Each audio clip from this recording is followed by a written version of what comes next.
What's up, Squares? Harold Perkins here, and yeah, that's right. There is a difference between a mortgage pre-qualification and a pre-approval, and you need to know the difference so that that phone call doesn't happen to you. Congratulations, Mr. Perkins. You are pre-qualified for your mortgage. Go buy a house. 3 hours later. I'm sorry, Mr. Perkins. Your loan has been declined. You should have gotten pre-approved. A mortgage pre-qualification is an initial assessment of your credit worthiness and ability to qualify for a loan. It gives you a general idea of how much you can borrow, but does not guarantee approval or interest rate. Pre-qualification is a quick and easy process and can often be done online or over the phone in just a few minutes. Ring, ring. Hello? Hello, this is Dwight Schrute from the Dunder Mifflin Paper Company. Wow, that's great, because I need paper. It's done by your mortgage loan originator, and it's based on what you state to the LO about your income, assets, and debts. And sometimes even what you state about your credit score. And a lot of loan originators do not require you to provide any supporting documentation, such as your pay stubs, W-2s, tax returns, or even credit report. So what's wrong with that? I mean, clearly no one would ever overstate their income or understate their debts, right? Well, actually, I do feel that most people are pretty accurate about what they state for their financials because they know we're going to check. But we'll talk about that more later. No, the bigger issue is that sometimes what a borrower would assume to be used as a positive by a mortgage underwriter actually can't be used at all. Yeah, that's right. For example, what if you started a brand new business last year? You remember my corporation? Kramerica Industries? All right, yeah. And in your first year of business, you made $100,000 and the future looks bright. So you decide that you want to buy a house and you tell your loan originator that you made $100,000 last year and you get pre-qualified. First, congratulations on your business. That's awesome. But what if the loan that you applied for requires that self-employed people have been in business for at least 2 years? Yeah, that's a thing sometimes. And so from an underwriter's perspective, your income is zero, even though you have racks on racks on racks. Here's another example. Let's say you've been at your job for several years, but last year was very busy, so you worked a lot of overtime and made a lot of extra money. With all of the overtime, you decide that you want to buy a house, and so you tell your loan originator how much money you made last year, which includes all of that overtime. But oh no. Most loan programs require that you have a 2-year history of receiving overtime in order to use it for the qualifying.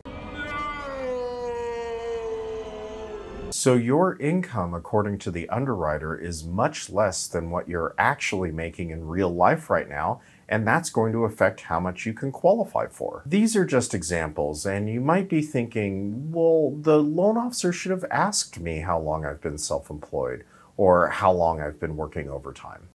You're right! The loan officer should have asked, and the good ones do.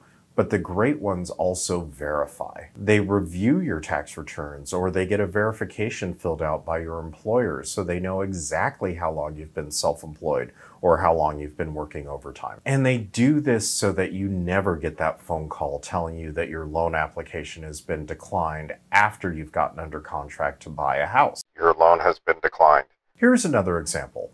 We've all heard of FICO scores, and we all know that credit scores come from Experian, TransUnion, and Equifax. But did you know that your credit score is different depending on where you get it? Yeah, that's right. All the credit bureaus have several different scoring models that give you a different score depending on which model is used. And different types of creditors use different scoring models for their underwriting. For example, you could go to Credit Karma right now and it would tell you that your credit score might be 710. And then you go to your mortgage broker and they pull your credit report and they tell you that your score is 660. What?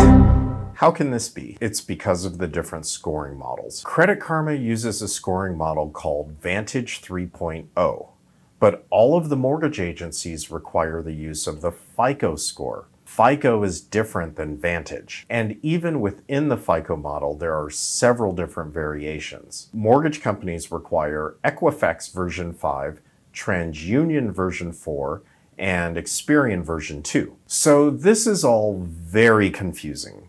especially when we see commercials like this. Did you know? Paying rent can now raise your credit scores instantly, free, with Experian. Boosting your credit score with a service like this does nothing for you on your mortgage application. This is boosting your Vantage score, but it does nothing for you on your FICO score. So let's recap this. You could have received a mortgage pre-qualification simply by stating to your loan originator how much your income is, what your monthly debts are, and even what your credit score is. Check out the actual pre-qualification form used in my home state of Arizona. It literally just says that based on the information provided, buyer can pre-qualify for a loan amount of whatever. This is actually incorporated into the Arizona purchase agreements, and there is no requirement that we actually verify any of the information that's stated to us in order to issue this pre-qualification. Well, it's not required. But the good brokers verify it anyway, and you want that. You want to know that when you put down that deposit on a house, that you're not going to lose that money because you didn't qualify for your loan, or that you can safely put your notice into your landlord that you're moving, or just that you won't get your hopes up on the house of your dreams just to find out that your pre-qualification was inaccurate. Provide your broker all of the documents that they request, allow them to pull your credit, and insist on a pre-approval. Most people who are not currently in the mortgage industry couldn't possibly know all of the underwriting guidelines for the loan program that they're applying for. So you really shouldn't qualify or disqualify yourself. Frankly, I know a lot of people who are in the mortgage industry that don't know their underwriting guidelines. Loan originators are important. They're crucial in the home buying process, but they're not the ones that are making the final decision on whether or not you're approved for your home loan. That's the underwriter, and that's what takes us to what the pre-approval is. Okay, so you'll remember earlier that you stated all of your financial information to your loan officer and they told you you're good.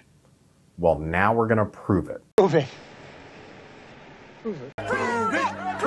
You gave me your pay stubs, W-2s, tax returns, and bank statements, and we pulled the credit report, and we're gonna have you fill out the entire loan application with all of your information on it. And we're getting third-party verification of every piece of information that's on that application for the purpose of making sure that everything meets the underwriting guidelines for the loan program that you've applied for. Yeah, that's right. We get a verification of employment from your employer so that we can verify your start date, your position, your salary, or even how long you've been receiving overtime. We can obtain tax transcripts from the IRS to verify how long you've been in business if you're self-employed, and we'll make sure that you have the money for your down payment and that the money has come from acceptable sources. You fronted us 120 to get us going.